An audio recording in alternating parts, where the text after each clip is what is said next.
안녕하세요. 한가족 문진석 공인중개사입니다. 최근 재건축 관련해서 뉴스들이 많이 나오고 있는데 그 중에서 이 뉴스를 빼먹을 수가 없죠. 속보 음마아파트 드디어 재건축 확정이라고 나와 있어요. 2072년입니다.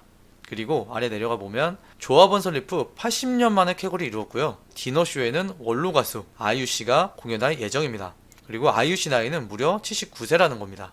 이 뉴스를 봐도 그만큼 재건축이 정말 오래 걸린다는 걸 알 수가 있죠. 그런데 최근에 윤석열 정부와 오세훈 서울시장이 만나면서 재건축 기사와 이슈들이 쏟아지고 있습니다. 그 중에서도 주요 입지들을 보면요.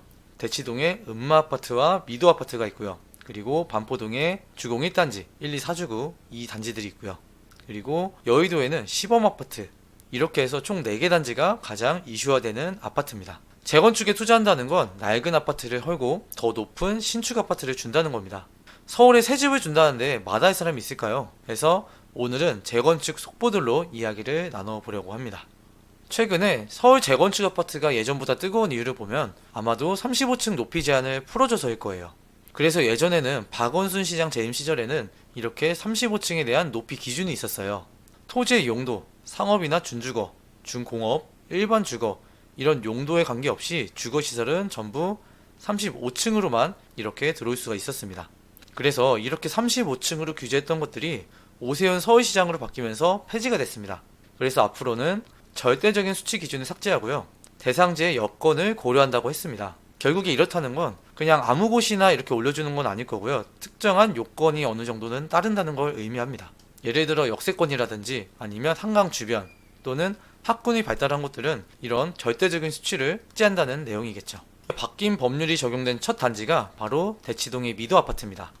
미도 아파트의 위치를 보면 이 강남구에서도 여기 대치역 있죠. 그래서 대치동의 음마 아파트 바로 아래 여기에 있어요. 그래서 보통 여기 대치동을 우, 선, 미라고 부르는데 그 중에 미에 해당하는 한도 미도 아파트가 이번에 재건축이 됩니다. 이 미도 아파트는 최고 50층에 3,800가구로 올라서고요. 아까 말씀드린 것처럼 처음으로 35층이 폐지가 됐고요. 거기에 더해서 신속통합 기획까지 적용된 단지가 이 미도 아파트입니다. 그런데 이 미도 아파트 위에 있는 음마 아파트는 어떻습니까? 여기는 최고 35층 높이에 5,500가구로 지금 재건축 승인을 받은 상태예요. 당연히 음마 아파트에서는 살짝 기분이 나쁠 수가 있죠. 대치동의 끝과 끝도 아니고 바로 밑이에요. 아니 얘는 50층까지 올라오는데 나는 35층까지밖에 안 돼? 라고 살짝은 기분이 나쁜 상황입니다. 거기에다가 이 음마가 좀 더 형이에요. 그래서 이 음마 아파트에서는 조합 설립 이후에 내년 정도에 49층으로 변경하는 안을 다시 제출하기로 했습니다. 그리고 그 다음은 반포주공 1단지입니다. 서초구에 있는 반포주공 1단지는 1, 2, 4주구로 진행이 되고요. 현재 건축 심의까지 통과한 상황이에요. 항공 영상을 보면 이렇게 되어 있죠. 그래서 이 아파트가 최고 35층에 5층 가구로 탈바꿈할 예정입니다. 현재는 조합원 이주 철거를 하고 있고요. 입주 예정일은 26년으로 되어 있습니다.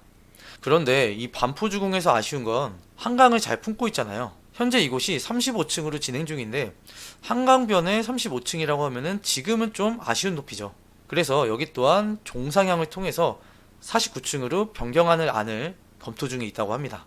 다만 변경할 경우에는 입주 예정일이 26년도에서 28년도로 2년 정도 늦춰질 거예요. 근데 이곳에 있는 조합원들을 보면 대부분이 고령자예요. 그렇기 때문에 늦어지는 거에 대해서 상당히 반감이 있을 것 같고요. 또 한 가지는 임대주택이 늘어나게 됩니다. 임대주택이 늘어나게 돼서 아무래도 49층 변경은 생각보다 쉽지 않을 것으로 판단이 됩니다.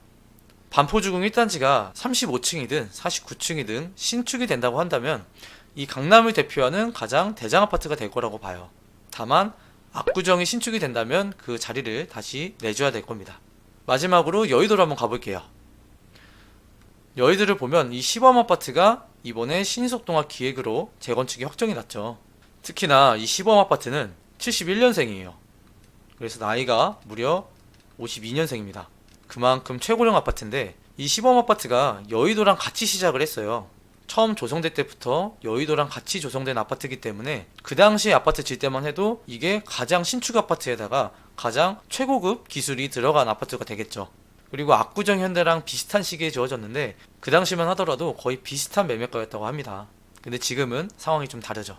시범 아파트가 재건축을 하게 되면 최고층 65층에 2,500가구로 올라섭니다. 건물 높이는 무려 200m가 되니까 63빌딩보다는 조금 낮은 겁니다. 약 50m 정도 낮아요. 그리고 현재 시범아파트의 토지 용도가 제3종 일반 주거지역이에요. 근데 여기서 용적률이 더 높은 준주거지역으로 종상향이 됐습니다. 그래서 이 종상향 덕분에 65층까지 아파트를 변신할 수 있었던 거예요. 다만 이렇게 종상향이 된 만큼, 신속 통합 기획으로 종상향이 된 만큼 임대 아파트가 들어간다는 점은 좀 아쉽게 느껴지는 부분입니다. 그 외에 공작 아파트도 최고 49층 582가구로 들어오고요. 그 아래에 있는 한양 아파트 또한 50층에 1000가구로 들어섭니다. 공작 아파트는 시범 아파트와 다르게 이미 상업지역이기 때문에 종상향 없이 재건축이 진행이 될 겁니다. 여의도에 있는 아파트 중에서 은하 아파트까지 정밀 안전 진단에 통과가 됐습니다. 그렇다는 건 이 광장의 1동, 2동을 제외하고는 모든 아파트가 안전진단에 통과했다는 것을 의미합니다. 여의도에 있는 모든 아파트는 최소 45년이 넘어갔어요. 그만큼 다른 지역과 비교해서 연한이 굉장히 오래됐고요. 그리고 대부분이 한강변을 끼고 있기 때문에 타 지역보다는 확실히 재건축 사업이 빠르게 진행될 겁니다. 재건축 단지들을 전부 좀 모아보면요, 이렇게 진행이 되고 있어요. 그래서 지금까지는 35층 규제 때문에 높은 아파트가 못 들어왔는데 이제는 이렇게 높은 아파트가 들어올 수 있다는 거고요. 이촌동의 한강 맨션이나 여의도의 시범 아파트 같이 60층이 넘어가는 아파트들도 앞으로는 들어오게 될 겁니다. 결국에는 이렇게 높은 건물들을, 스카이라인들을 한강 어디서도 볼 수 있다는 겁니다. 그리고 한강변이 아니더라도 역세권이나 학군 같은 주요 입지에는 50층 이상의 아파트들이 올라설 수 있을 것이고요. 시간이 어느 정도 지난 서울에는 누구나 살고 싶은 초고층 아파트가 질비한 그런 수도가 될 것입니다. 흔히들 재건축을 보면 속도전이라고 표현을 해요. 재건축이 그만큼 오래 걸리기도 하고요. 잘못하면 사업이 멈추는 등 변수가 워낙 많습니다. 최근에 이슈가 되고 있는 둔촌주공 아파트 또한 이렇게 잘못되어 사업이 멈추는 변수가 굉장히 많았었죠. 사회 이치를 보면 거래와 같아요. 그래서 내가 받는 게 있으면 주는 게 있어야 됩니다. 신속통합 기획을 보면 재건축을 보다 빠르게 진행할 수도 있고요. 용적률이나 층수 인센티브도 받을 수 있습니다. 대신에 토지를 공공기여로 해야 되고요. 임대주택 비율도 많이 늘어나게 되죠. 그래서 신속통합 기획이 꼭 좋다고만 표현할 수는 없을 것 같습니다. 지역에 따라서는 어떤 지역에서는 선호할 수도 있지만 강남이나 용산 같은 곳에서는 오히려 싫어할 겁니다. 재개발도 임대주택 비율이 15%에서 20%로 상향이 됐고요. 오피스텔도 건축 시에는 지자체 판단에 따라 20%를 지어야 한다고 합니다. 그래서 앞으로는 임대주택이 차지할 곳이 점점 더 많아질 것이고요. 더 늘어나기도 할 것입니다. 현재 신속통합기획이 싫다라고 하시는 분들도 다음을 기다리는 것이 능사가 아니라는 것을 말씀드리고 싶어요. 최근 15억 대출을 풀어주는 완화 정책이 나왔죠. 그래서 이전보다는 훨씬 수월하게 전액 현금이 아니라 대출을 받아서 매수가 가능합니다. 이제는 대출도 가능해지고 재건축도 실행이 되다 보니까 음마 아파트의 경우에는 오르는 게 당연하잖아요. 근데 최근에 신고가를 보면 1층이지만 17억 7천에 거래가 된 모습이고요. 오히려 떨어지는 모습을 보이고 있습니다. 그만큼 부동산 시장이 많이 얼어붙은 상황이고요. 거래량도 최저치를 찍고 있는 상황이죠. 결국 정부에서도 완화책을 더 낼 수밖에 없다는 걸 의미합니다. 지금 가장 이슈가 되는 재건축 초과 이익 환수제도 완화가 될 것이고요. 그리고 주택 공급에 있어서 중요한 주택 임대사업자도 풀릴 것입니다. 거기에 더해서 토지거래 허가구역도 아마 풀릴 것이라고 예상을 하고 있어요. 그 중에서도 3년차가 돼가는 잠실이나 대치동 이런 곳들은 아마 풀릴 것이라고 보고 있습니다. 다만 우리가 가장 기다리고 있는 취득세는 야당의 동의가 있어야 되기 때문에 시간이 꽤나 걸릴 것으로 생각이 됩니다. 12월에도 또 다른 완화 정책들이 많이 나온다고 정부에서는 발표한 상황입니다. 그럼 완화 정책들을 기다리면서 다음 영상에서 또 뵙겠습니다. 그럼 안녕.